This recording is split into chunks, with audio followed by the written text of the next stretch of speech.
அச்சாரம் டிவி நேயர்களுக்கு வணக்கம். நாம் இன்னைக்கு திரை விமர்சனத்தில் அதர்வா நடிப்பில் வெளிவந்திருக்கின்ற தணல் திரைப்படத்தின் திரை விமர்சனத்தை பற்றி தான் பார்க்க போகிறோம். இந்த படத்தை ரவீந்திரா மாதவா இயக்கியிருக்கிறாரு. அதர்வாவுடன் இணைந்து அஸ்வின், லாவண்யா, ஷாரா மற்றும் பல நட்சத்திரங்கள் நடிச்சிருக்கிறாங்க. இந்த படத்தோட கதை என்னென்னு பார்த்தீங்கன்னா, பட ஓப்பனிங்கில் பேங்கில் திருடியவர்களை என்கவுண்டர் செய்து ஒரு சில வங்கி பேங்க் பணத்தை காப்பாற்றுகின்றனர் போஸ் வெங்கட் போலீஸ் குழு. அந்த என்கவுண்டரில் வில்லன் அஸ்வினின் தம்பி கொல்லப்படுகின்றார். அதன் பிறகு தன் தம்பியை கொன்ற போலீஸ் அதிகாரியான போஸ் வெங்கட் குழுவை அடித்து டிரான்ஸ்ஃபர் மூலம் மோதி வெடிக்க செய்து கொலை செய்து விடுகின்றார். அதன் பிறகு 6 வங்கிகளில் உள்ள பணத்தை கொள்ளையடிக்க திட்டம் போடுகின்றார். இந்த திட்டத்தின் வளையத்துக்குள் அதர்வா காதலியும் கடத்தி வைத்ததோடு புதிதாக கான்ஸ்டபிளாக சேர இருக்கும் அதர்வாவையும் அவருடன் சேர்ந்தவர்களையும் கொண்டு வருகின்றார். எதற்காக அஸ்வின் இதையெல்லாம் செய்கின்றார்? அதர்வா அஸ்வினின் திட்டத்தை முறியடித்தாரா?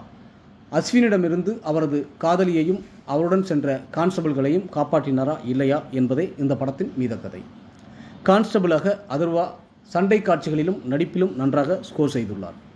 அவரது காதலியாக லாவண்யா கொடுத்த கதாபாத்திரத்தை சிறப்பாக செய்துள்ளார். வில்லனாக அஸ்வினின் நடிப்பு மிரட்டல். போஸ் வெங்கட், செல்வா, ஷாரா என இதில் நடித்திருக்கும் அனைவரும் அவரவர் கதாபாத்திரம் உணர்ந்து சிறப்பாக நடித்துள்ளனர்.